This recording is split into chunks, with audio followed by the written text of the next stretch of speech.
Welcome to the CCTA Wake Up Call Show. Thank you for joining us today. And I just want to say that right now first off, CCTA is a nonpartisan organization. We're going to have a couple of candidates on the show today.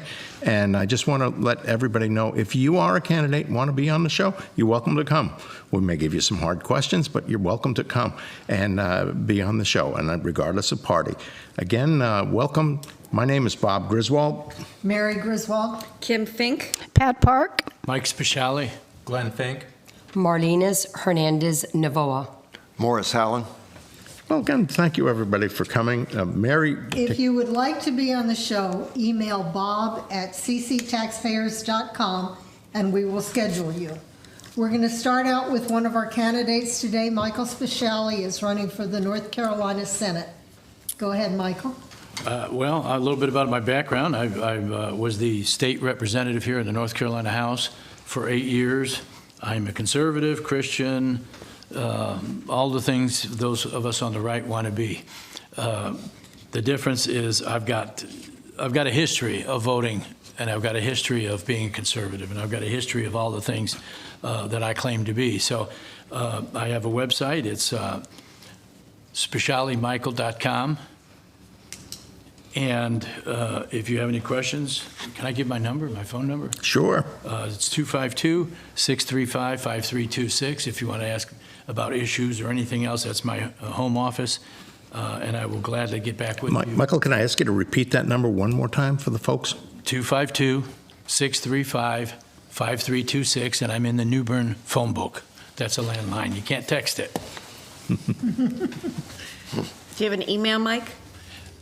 My email is Speciale for Senate, SPECIALE for Senate, @gmail.com. Well, thank you. So now, you want to fill us again a little bit more of your background? Well, I'm a retired Marine. I've been married for 50 years to my lovely wife Hazel. She was my legislative assistant for 8 years up there. We were told we had the best constituent service up there while we were there. So we've always been responsive to the people in this district, and that won't change. We've been, and I say we because Hazel and I are a team. So if you vote for me, you're voting for her. She's coming up with me. She'll be my Senate aide again. So we make a good team. We've always been transparent. I've always been transparent.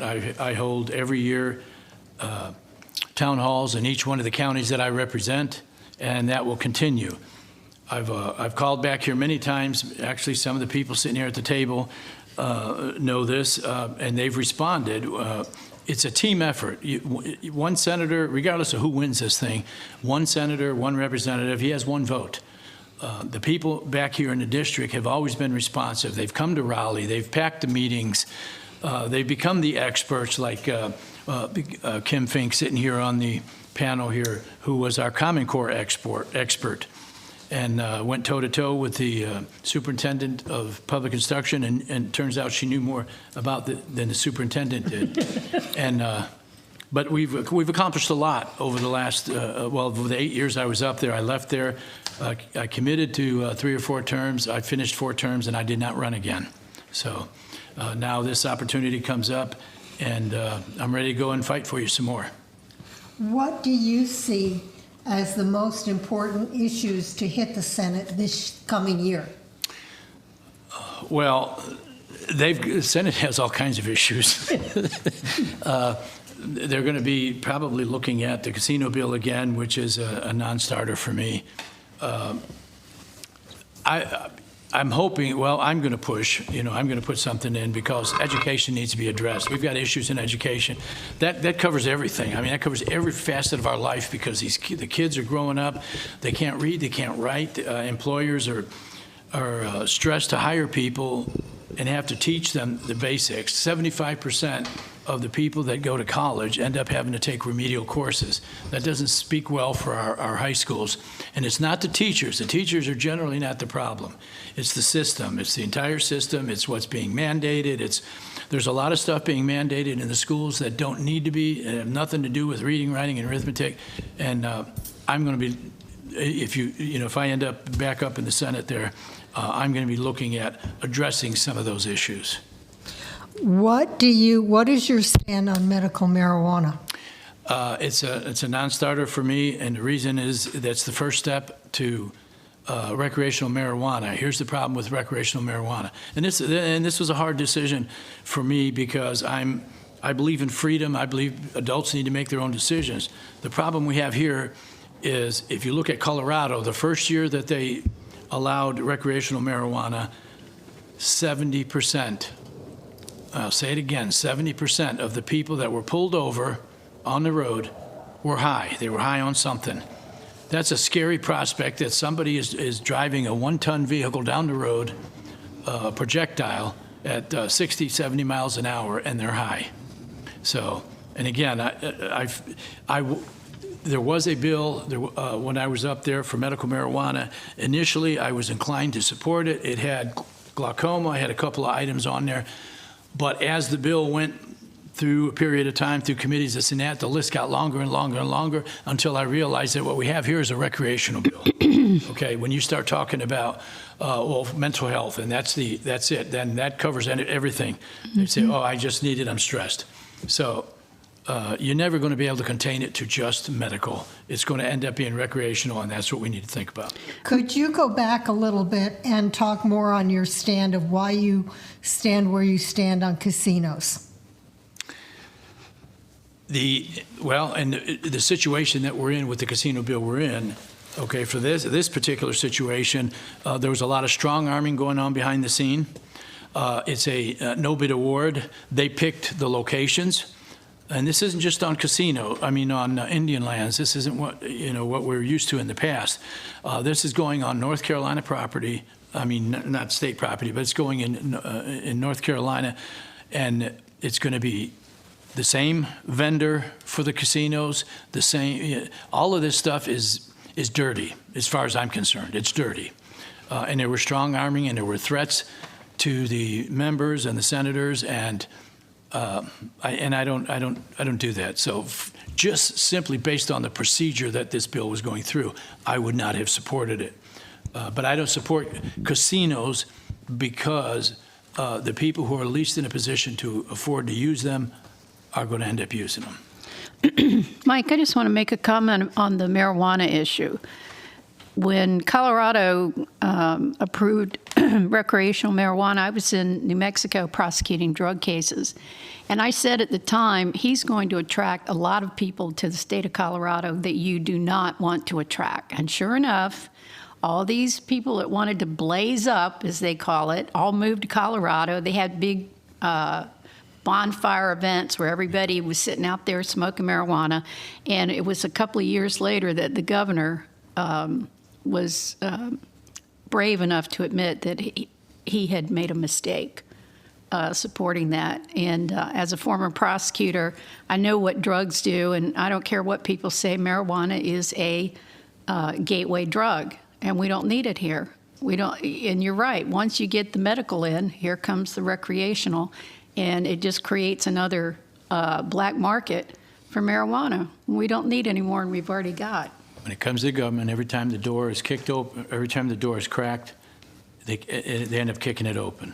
And I'd like to add that for both of these situations with the marijuana as well as the casinos, people can go to Open Secrets and find out what people's campaign finance reports are. And if you follow the casinos, you would notice that there was a lot of money following these Senates. The Senate influence did not reflect the constituency of the places that the casinos were recommended to go.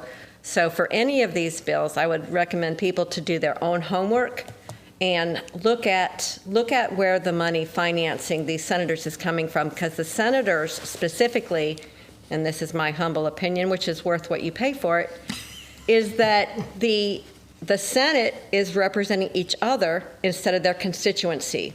There's too many things that happen based on money. There's too much money in the politics. We have a Senate leader who threatens other senators by withholding campaign funds. I find it sickening that this country is run on the money. Who has the most money is winning the elections, and that's wrong. That's not representing me. Is that Kim opensecrets.org? yes, that's what I was going to say, opensecrets.org. Thank you. You're welcome. I just want to say one more thing about the medical marijuana. There are plenty of other drugs on the market that will relieve pain, will do what they need it to do. So to say that we have to resort to, because the marijuana has to be smoked in order for it to be effective, okay? It has to be smoked in order to be effective. So to say that we have to have this, it's just, it's not true. It's not correct. And the research will bear that out. And of course, everybody's worked hard to try to stop smoking. Yeah, exactly. Yeah. You know, the other thing is when you see the legalization and somebody's going to say legalize so we get the tax revenue, well, the first thing you're going to do is you're going to build an Underground economy? underground economy in getting around the taxes. Well, we already have that. We already have underground marijuana distribution. We just don't need to have it poke its ugly head. And as long as it remains illegal at the federal level, it doesn't make sense for states to piecemeal out legalized marijuana. There is a documentary, I believe it's on Netflix, called Murder Mountain, that talks about what happened, I think it was in Northern California, when they legalized marijuana, and the impact that had. And the thing that was so frightening was the people that were harvesting it had no regard for the people that were working in the industry, and people disappeared and were never heard from again. And it's chilling. It's just chilling to watch that. Folks, we're going to take a quick break to hear from our sponsors and supporters. Thank you for staying with us. This is a CCTA wake-up call.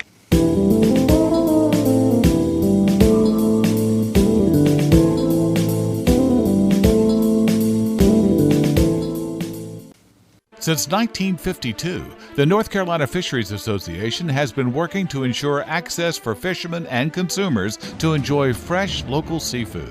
The North Carolina Fisheries Association is for fair, science-based fisheries management for commercial and recreational fishermen. If you agree with this philosophy, become a member. For more information, log on to ncfish.org. For fresh North Carolina seafood, there's no better place than B&J Seafood, Highway 70 East in New Bern. At Professional Auto Service, keeping vehicles in top form and running well isn't just their business, it's the passion of folks who work there. If baling and wire and duct tape is good enough, don't go near them. But if you take pride in your vehicle and reliability is important, go to 2215 Country Club Road in New Bern and let Professional Auto take care of your vehicle. You'll be pleased. That's Professional Auto Service, Country Club Road, New Bern. Welcome back, and again, thank you for listening to our sponsors and supporters. First off, Mary, go ahead. Michael, we have one more question for you. Why should we vote for you? You should vote for me because I am the candidate with experience. I am the candidate who has proven transparency. Again, I have town halls every year. We're going to see something different this year coming up after the elections, because no matter who we elect for governor, or this or that, Tim Moore is leaving, Speaker of the House. So what we're going to end up with is Phil Berger, who is the President Pro Tem of the Senate, is going to be the most powerful politician in the state. And so if we don't get some people up there who can pull other people together, who are will try to band together and affect some legislation here, things are going to get out of control. And I firmly believe that, because they're already out of control. I have a question for you. As to the value of your former experience, isn't it true that the state legislature, every state legislature, they have all, and the Congress, they have arcane rules? It takes you a while to get up to speed on how to not miss a vote, how to show up for a vote, how to work a committee assignment, all of that stuff. How long did it take you to get familiar with all of that? It took a couple of years, and I did get hoodwinked on one bill because I didn't fully know the procedures, and they were able to pull one over on me and change some things in that bill, something that couldn't happen again. Okay. Where are we going from here? Marlenis. Marlenis is a candidate for Lieutenant Governor, and we're going to ask you to introduce yourself and tell us a little about your background. Good afternoon. My name is Marlenis Hernandez Novoa, and I'm running for Lieutenant Governor for our great state. I am a paramedic and a firefighter. December of 2023, it's been 25 years. I've been married for 25 years. December the 23rd of 2023, I have 4 children. I had 2, I stopped, and I have 2 more to attend the WAKE County School Board systems. My daughter has a disability. She was born with 2 deletions, 10 and 18, so she has 44 chromosomes. So she is going through a lot in that system. I have a bachelor's in management, so I took an extra couple of classes in management to manage, basically hospitals, fire departments, protocols, and then I have a master's in health administration with a concentration of clinicals that I took separately. Very good, very good. So why are you running for this office? Because this state needs to be fixed. Not changed, it needs a lot of fixing. Coming from schools, I don't like what I see. The schools are not safe for the children. The buildings are not safe at all, being an inspector too. Education, they're not educating our children at all. They've erased history, they've erased civics, cursive, languages, PE, they're trying to take out of our schools. Recess, our children cannot talk to anybody while they're eating breakfast or lunch. The one thing that I have noticed in the past year and a half, they're locking the bathrooms. They're taking the toilet paper holders. They're taking the hot and cold. They're just taking everything out of the bathrooms and they're selling them on Marketplace. They're just doing things that are not normal. They're telling my children, other children, what to do, what to wear, how to dress. I went June 6, 2023 to Cary. I signed up. I was not told. They just said register, and I showed up. The left side was all for the books and the transgender. The right side is where I sat at. So I'm glad I sat on that side. And when they called me up, I just looked and they said, it's your turn to talk. So I went up there and I just remember out of the whole staff, there was 2 people that I recognized. And then they put the timer on me. It was the red, green, and yellow light. And I'm like, I can handle that. I'm not colorblind. So I basically just said, you've messed with the children in North Carolina, and God's going to take care of you. You're a Democrat, you're a Hispanic woman, and I'm disgusted, and I'm running for Lieutenant Governor. And it was all recorded. So I didn't have Twitter at the time, because I don't like the phones and the controlling, and I don't think kids should have iPhones and iPads. Those things I didn't have that as a child. I was always outside, playing, doing laundry, cooking, cleaning. I did what I had to do to help my mother so she could go to work. I love using my hands. K-12, chainsaw, gardening, cooking. That's what I call grassroots. We have to go back to our grassroots. We cannot blame a pandemic. That pandemic does not exist. I have a question for you. As Lieutenant Governor, one of your seats that you are on is the State Board of Education. In your role on that board, do you see where you could influence the areas of, say, getting rid of Common Core? Yes, I will be in charge of the senators. I mean, we'll all work together. I will go from the top. Good. And I will start from the top, and whoever is not doing what they're supposed to do, they're gone. And it's basically like an organizational chart. From the top, I'll go to the bottom. I'll replace, for example, where I'm at. He was in Bladen County. He destroyed Bladen County, which is District 7. He went to Mississippi, destroyed Mississippi, because I called over there. Then he went back, called Bladen County, and then Wake County hired him, and he's getting paid too much money, and he hasn't done anything. He's destroyed our schools. Well, the issue is that these people, most of them are appointed by the governor. Correct. So the control of who sits in seats is not one that you would have control over, but you would have the voice to influence others. Correct. And I would basically if being lieutenant governor, if I do get that seat, I will basically start from scratch. And I would go back and say, what did I have when I was in school? I would have a good platform. I would have good people that I can trust. And that's where I would start from the ground up. We need to destroy what we have right now and start from the ground up. We need to make sure that teachers, we go back and not I think every teacher needs to be retrained, no matter what, because the teachers don't feel safe at all. There's no cameras, there's nothing. It's he said, she said, and in a court of law that doesn't count. If you have a camera, you can prove what happened. Our teachers don't feel safe. Our children don't feel safe at all. They don't want to go to school. There's been parents that have been forced to stay at home.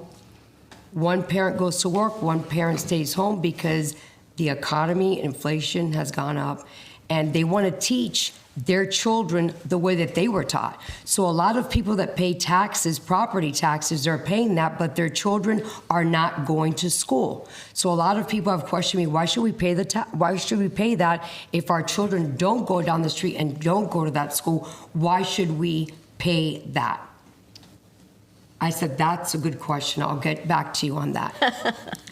One of the things that you pointed out, intentionally or otherwise, is the importance of our vote for governor. Because, as Kim said, the school board, and there are a lot of seats that are going to be appointed on that state school board. And we need some serious work on our schools.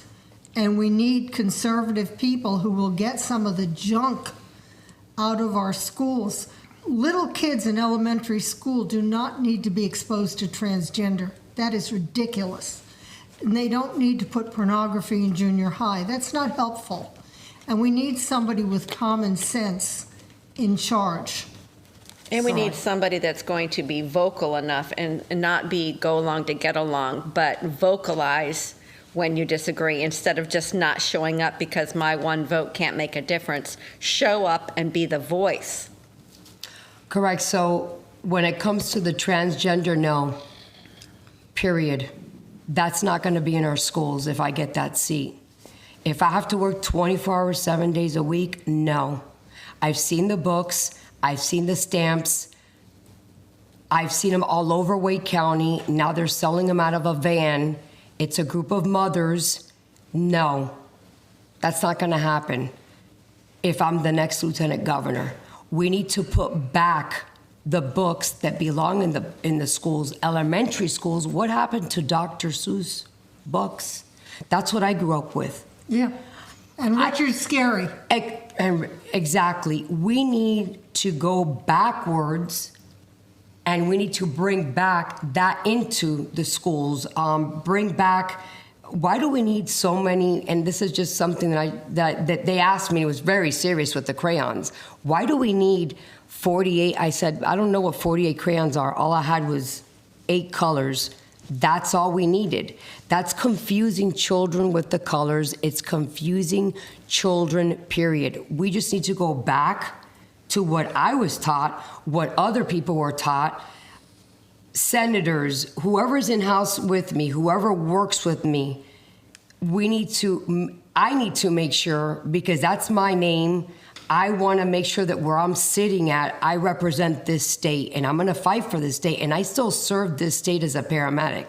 So when it comes to that, everything needs to be tied in. When it comes to healthcare, we don't have any nurses in our school.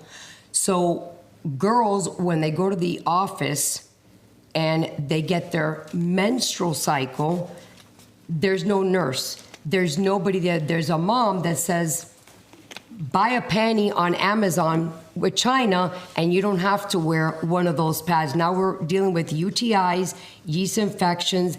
There goes $10,000 bill, all because we're doing what a mom sitting there on her phone told our child what to do. We can't do that. We as parents have to educate our children so when they go to school, they know what to do in school. And if not, they have to call the parents, and the parents pick up their child. One other quick question, because as the Lieutenant Governor, what would you do to restore history to being taught in our school system? By the way, we're going to run out of time very soon. The real answer that I want, why should we vote for you?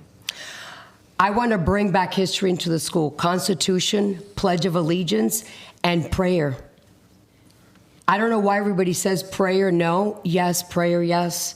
When we eat breakfast, that's the food that the school provided us. We pray and we thank our Maker. If we eat lunch or snacks, we need to say, hey, where did that come from? We need to thank our Maker. It's not, we all have a different Maker. It's our Maker. So those are the three things that I want to bring back to our schools. I just want the children to be safe. I want the children to want to get up and I want to go to school. I want to learn. That's what I want from the children of North Carolina and the parents. I want the parents to put their trust in me 100%.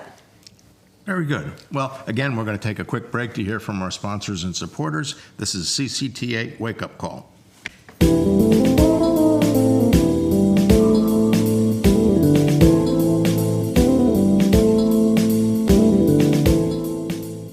Torque Transmission and Automotive Repair is the transmission physician in the New Bern area. If you're experiencing transmission problems, call Charles Grover at 252-637-2399 or stop by the shop on 17 South in New Bern. Torque can install a new or reconditioned transmission, or they can rebuild your transmission if that's what you prefer. See Torque for a variety of minor automotive repairs like brakes, tune-ups, and water pump. You can count on Torque Transmission and Automotive Repair.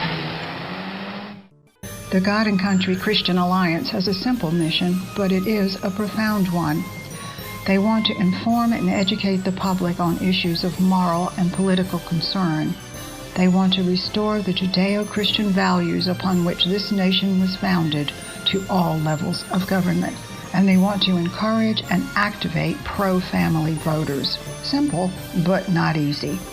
The God and Country Christian Alliance meets the third Monday of every month at Moore's Barbecue on MLK in New Bern.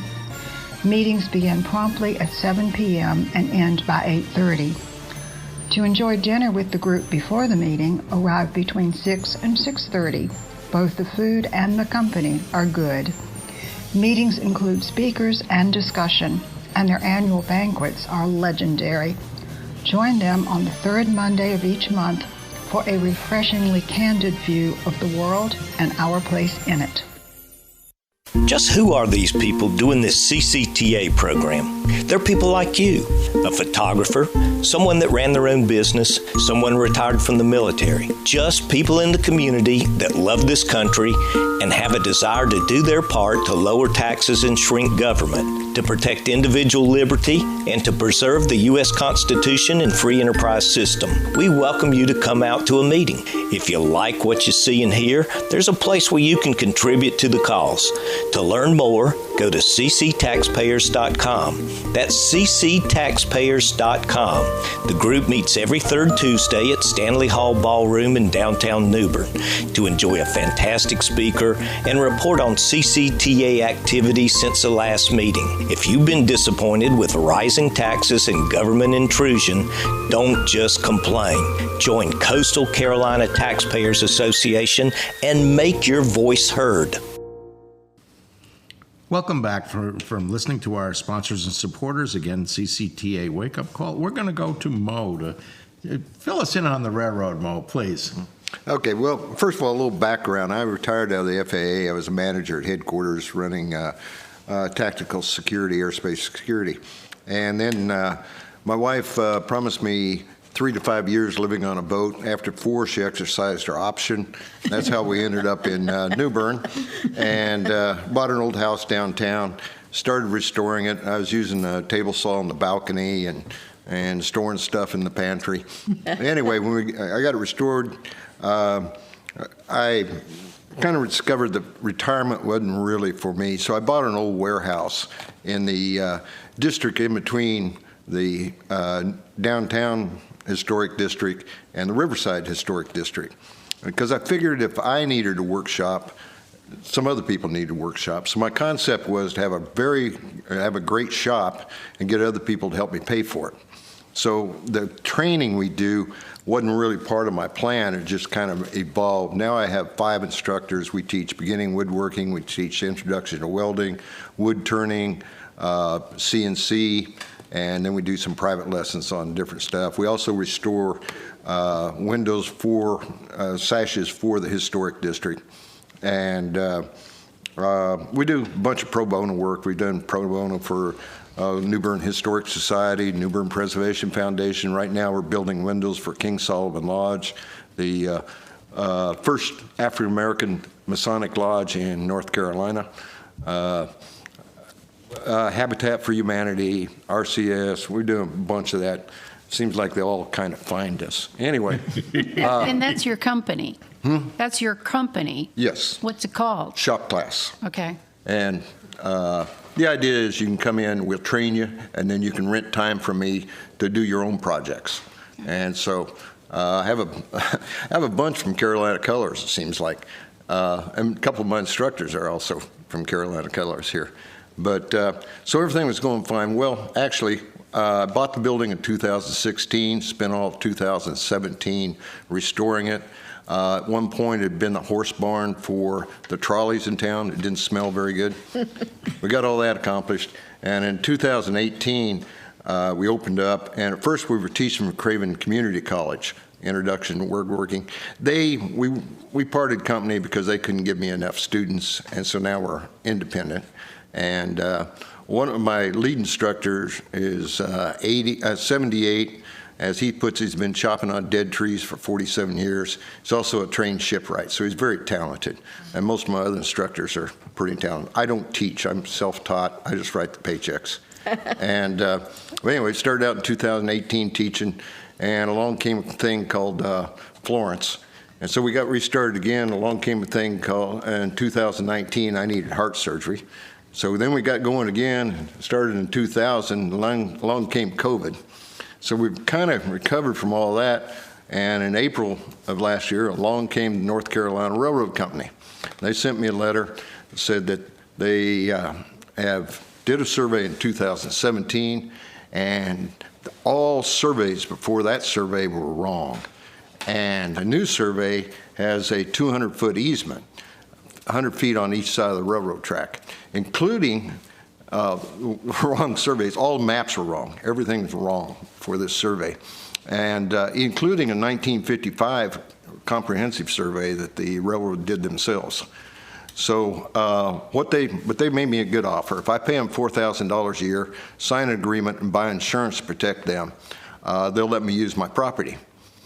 I hired an attorney, of course, and we've gone back and forth. Everything is in their favor. Unfortunately, kind of set up by the state legislature back in 2000. It's incumbent on me to find the deed from 1868 when the railroad got the property. Otherwise, it's 200 feet all over North Carolina, according to them. They've hired Warden Smith, pretty heavy-duty law firm. I do not have the resources to fight them. So what I started doing is fighting in the media. And I've started a website called ncrrdissolution.com. And I really believe the cure for me is dissolve this corporation. What the NCRR is, the oldest corporation in North Carolina. It started back with the railroad. And as a state, and they're wholly state-owned. 1998, the state bought all the shares of the North Carolina Railroad Company, and been operating that way since. They have no accountability. They have very little where they have to divulge anything. They don't divulge what the board's paid. They don't divulge what the directors are paid. They don't have to tell you what their plans are, and they've missed on a lot of things. Go ahead. I have a question for you. When you purchased this property, did you get title insurance? No, I didn't. I made a cash offer. Title insurance would not help me at all. I own to the center of the railroad tracks. And then on my deed it says, with the exception of the easement, and doesn't define the easement. And that'll be about every deed you find up and down the railroad tracks. So there's no, title would tell me who owns the land. Well, I own the land. it would have had a survey that would have been certified. I had a survey. I have a 2009 survey stamped, done by Robert Childs, one of the better surveyors here, and it explicitly shows 50 feet each side. So why is the legal in their favor if you have the certified survey? I have to find the deed. Now, the 1868 deed, it was 4 typewriters. They're all handwritten. I'm in New Bern. I'm a little lucky. I might find something out there. I'll be honest with you, I think the railroad's holding on to it. They don't have to divulge it. They're not, they don't have to go with FOIA. They didn't have to file their deed with the city? Who did? The railroad? The railroad. They have, yes. Well, why can't you find it? Well, It's the city to find it. 1868. Yeah, I know. It's the end of the Civil War. Did Yeah. it burn? Is it gone? A bunch of them did. Hopefully in New Bern not, but we can't find it. We can't. Okay, who's we? My paralegal. Okay. Have you asked the state to find it? You don't ask the state to find it. You got to find it your own. What do you mean you don't ask the state to find? They're the keeper of the deeds. They can't go find They've been them shipped for you? all over the place. Duke University has You some. called your representative? Yes. And what did they tell you? It's the railroad. There's not much we can do. That sounds like a cop-out. It What do you is. think? Wait, It's a whoa, cop-out. whoa. What do you think, Mike? Steve? Yeah, I've talked to Steve Tyson, also talked to Jim Perry. Steve Tyson was nice enough to come by. And the city council, it's a railroad, not much we can do. Well, there's houses and other objects around that have been deeded, had deeds since 1868. And that's what's keeping them from suing me. That's what's keeping who? The railroad? Warden Smith and the railroad, because it'd be precedent setting with me. And so they'd have to sue everybody around there. And one of them they'd have to sue is the city of New Bern. Why don't you sue and ask for a declaratory judgment? Could go there, but Again, that takes again, money. It takes money. I know, but it's a very short, it's a very short, simple lawsuit. Not according to my attorney. Pat's an attorney. Pat Kenny do pro se? No, he doesn't understand railroad law. Okay. Mike, is this something that the legislature could help him with? If the state owns it, then the state can get involved and fix it. Is there other property owners having the same issue? Yes, across the street from me is Precision Woodworking and Molding, very old business here in town, and he got the same letter. He's not affected as much. The expansion just catches a edge of one of his storage buildings. There was my phone, yeah. Yeah. Yeah, I We're asked back. you if it was something the state could help him with. There's always something the state can do, especially if they own it. How So could- where do you got to go Which they back do, to kind of pick this up, Bob? Well, wait a minute. So if the Just- state. just go ahead, Bob. If the state owns the railroad, how is it being allowed to shield? Well, that's a good question, and that's why I took some notes here. Yeah, that doesn't pass the Because smell test. they should fall under FOIA and everything Exactly. else. No, they didn't. The Southern Environmental Law Center filed suit on them for public records and lost by the Supreme Court. They do not have to divulge information. In the General Assembly, there's oversight committees for everything in the Yes. state. So we just need to find out which committee has oversight over that. which is Steve Tyson's on it, It's and probably transportation, mhm. okay, and find out, see what they can do on it. Which that's one of the lieutenant governor's roles. Now, my understanding is that they have said to you, if you will pay them rent for your building and they want you to get some kind of insurance, that all this will go away. Yeah, it doesn't really go away because the line goes right through the middle of my building. I would not be able to sell this property. I would not have bought this property with a 200-foot easement, 100 feet on each side. Well, it amazes me that all the maps prior to this one map showed that you were out of the easement. The easement was 50 feet. You were out of the way. And all of a sudden, they come up with this new map that supersedes all these other maps. All these 100 years, 200 years of maps were all wrong. So I have filed a complaint with the North Carolina Board of Examiners for Engineers and Surveyors. They've accepted the complaint and they're investigating. And that's where that stands. But yeah. What was the complaint? That their survey is not based on fact. And it's a real weird looking survey. Most surveys are just a map and dimensions and a stamp. This has got all that stamp and a one-page explanation of how they got there. And it's very, very convoluted explanation. On the front page it says the counsel for the NCRR does not warrant this information. On the last page, the surveyor's note says we used the NCRR's attorney's information to do this survey. Well, it would have been interesting to see what your title insurance would have turned up before you bought the property. It would have turned up the survey I had, which showed a 50-foot easement. Well, then you would have some recourse. Well, the recourse would have been the title insurance. Attorneys would have been able to get involved because basically what you're trying to prove is fraud. Well, you're talking about property, not easement. Right, but the fraud in the surveys. Are these inspectors from North Carolina, or are they from outside of the United States? Where are these inspectors from? Well, the surveyor that did it is from Kinston.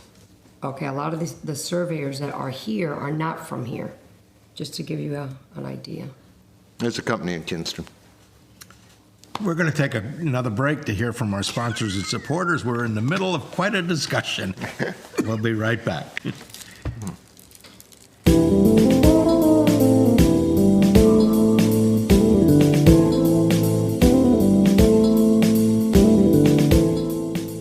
At Professional Auto Service, keeping vehicles in top form and running well isn't just their business, it's the passion of folks who work there.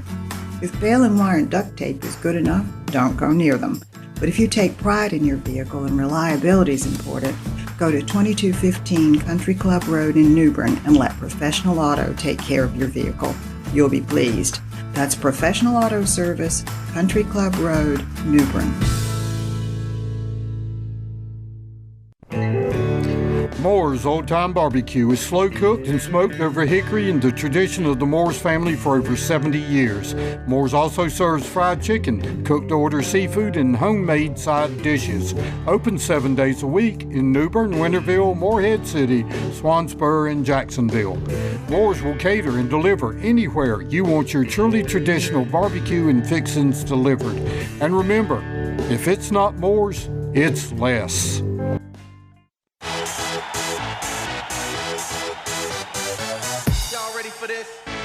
The County Compass is a rapidly growing, free weekly newspaper throughout eastern North Carolina. At the County Compass, we believe small business is the future of our great nation. Many small business owners have discovered that an ad in the County Compass each week is the most effective, the most affordable way to reach thousands of readers from all walks of life. At the County Compass, we focus entirely on local and regional news, coverage of important issues that directly affect your life. At the County Compass, we love our readers and we love our advertisers. This Thursday and every Thursday at more than 750 distribution points throughout eastern North Carolina, pick up your free copy of the County Compass newspaper. Since 1952, The North Carolina Fisheries Association has been working to ensure access for fishermen and consumers to enjoy fresh local seafood. The North Carolina Fisheries Association is for fair, science-based fisheries management for commercial and recreational fishermen. If you agree with this philosophy, become a member. For more information, log on to ncfish.org. For fresh North Carolina seafood, there's no better place than B&J Seafood, Highway 70 East in New Bern. Welcome back. I'm going to go to Pat. Pat, you have a pertinent question. I do, Mo. I assume you came on this show to tell the public what's going on. Mm-hmm. Is there anything you think the public can do to help you? What would you like us to do? Well, I'd like for you to go to ncrrdissolution.com, and on there you'll find at the bottom of the blog articles I've put up there how to contact your legislature. Now, it's not just here in Craven County or New Bern, it's all over the state.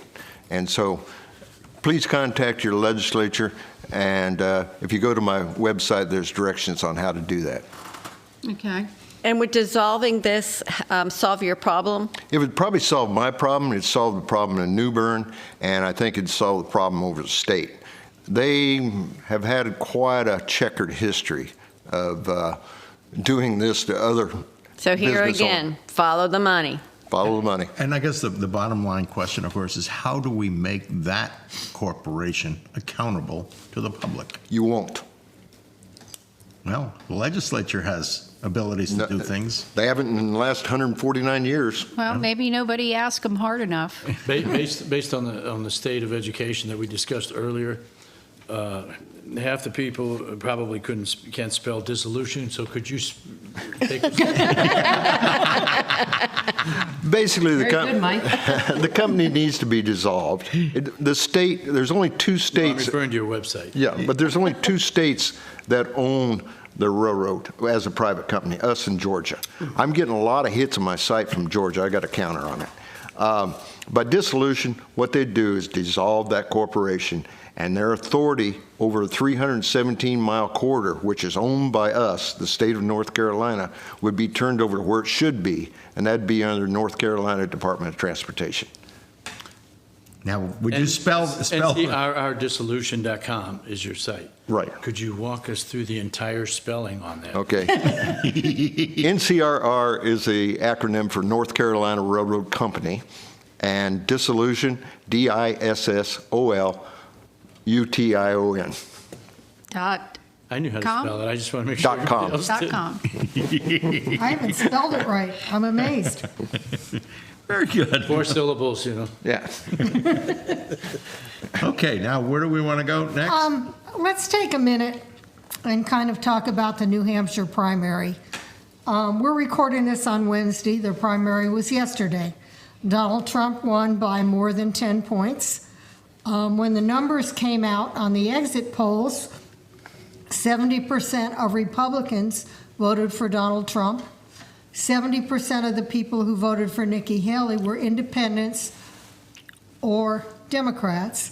Nikki Haley's best showing was in a college town, which is not a surprise either. Anybody have any comments?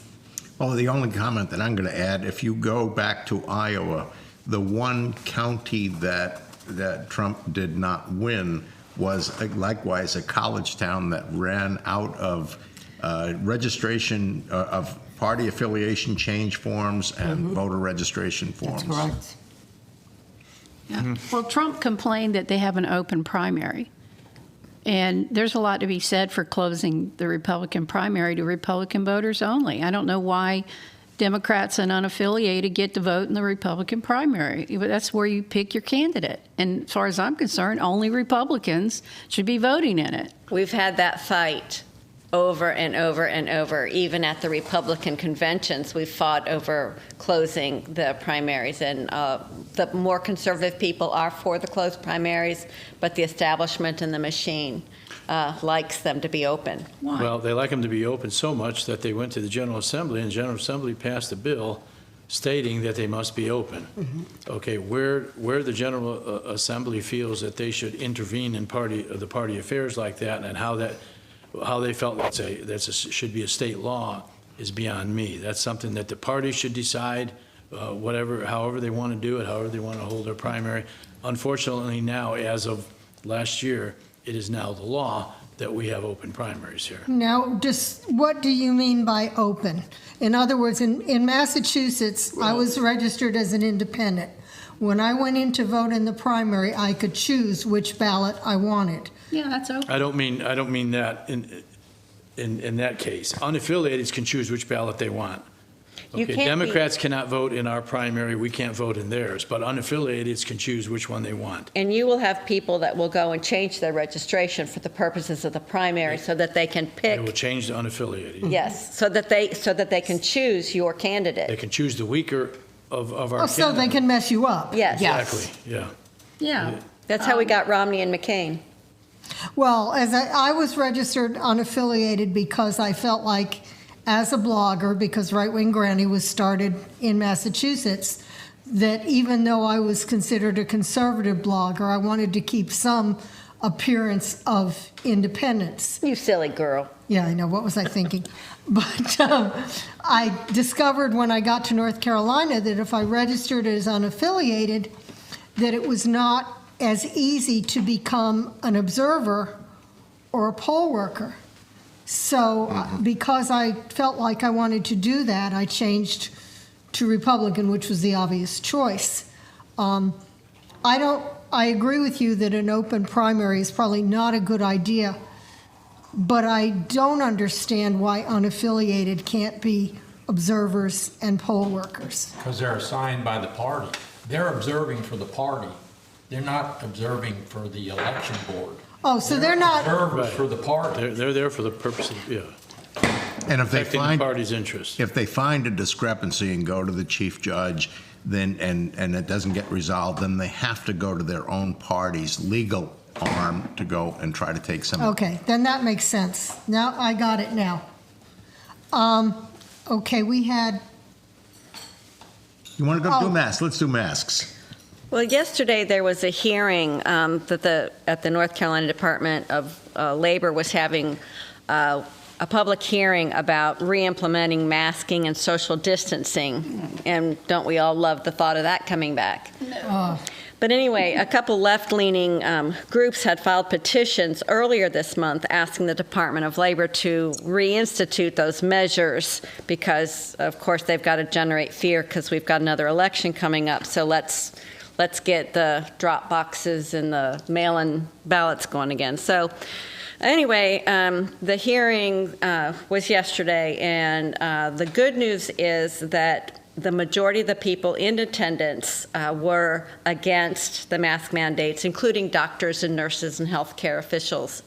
They made a comment that it's recently come out that even Fauci said that social distancing of 6 feet came out of nowhere. It was just basically, it just appeared. It was an arbitrary.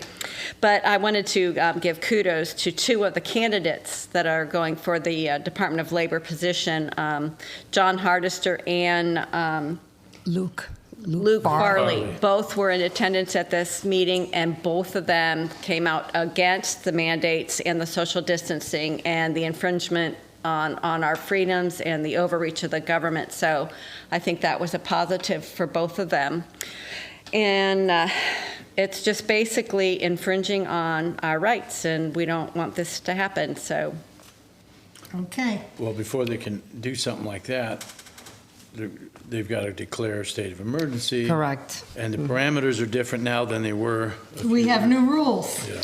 Right. They did talk about the new rules, and something that I think I needed to keep in context was that these ideas, these mandates were not coming from the Department of Labor. They were coming from other political groups. So this is not, in my mind, a health issue. It's a political issue. It's a political issue because I have my license here. So every day I get all the updates from FDA whenever we have problems with food expirations, licenses, anything to do with mask mandate, hospitals. Some hospitals are mandating, some doctors that are private are mandating it. They're supposed to put a sign on the door, so if they have the sign on the door, you cannot go in because it's private. If you go to, for example, bigger hospitals, they're not mandating it. There's been a lot of doctors that are against it, and they will not go back to that ever again after what they went through. I will not. If I am the next lieutenant governor for North Carolina, that is an absolute no. Those masks do not work. That whole being locked up at home was planned for us to spend money and shift the money to outside companies outside of North Carolina, which is Amazon and China, which that's not gonna happen again. We need to go back to people that sell stuff, make stuff, farmers, go back outside and purchase stuff with people that are inside North Carolina. We shouldn't have to go outside of North Carolina. We have enough things here that we don't need to go out. So no mask for me. I am out on mask. The biggest transfer of wealth in American history took place during the COVID lockdown, when the little guy was put out of business and the corporations raked in millions. We need to not go anywhere near that again. The last I saw, over half of the restaurants that were in existence before COVID went out of business. Chapel Hill was the biggest one. Chapel Hill lost about 3 big 43-year-old companies. And of that course, closed. everybody needs to remember that during that, if you needed to go to church, you had to go to the plumbing department of Lowe's in order to have church, because all the churches were declared closed. Exactly. And we were forced to go on a computer, Zoom, mess up our eyes, glaucoma. Now we're suffering from other things because we're on a computer screen. I noticed 2 things out of it.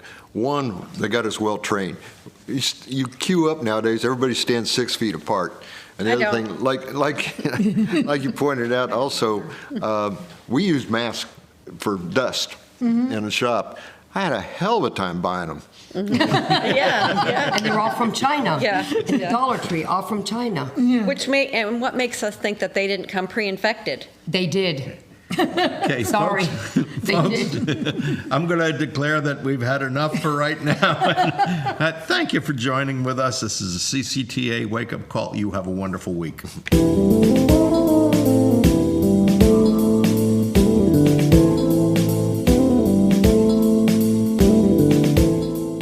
Torque Transmission and Automotive Repair is the transmission physician in the New Bern area. If you're experiencing transmission problems, call Charles Grover at 252-637-2399 or stop by the shop on 17 South in New Bern. Torque can install a new or reconditioned transmission, or they can rebuild your transmission if that's what you prefer. See Torque for a variety of minor automotive repairs like brakes, tune-ups, and water pump. You can count on Torque Transmission and Automotive Repair.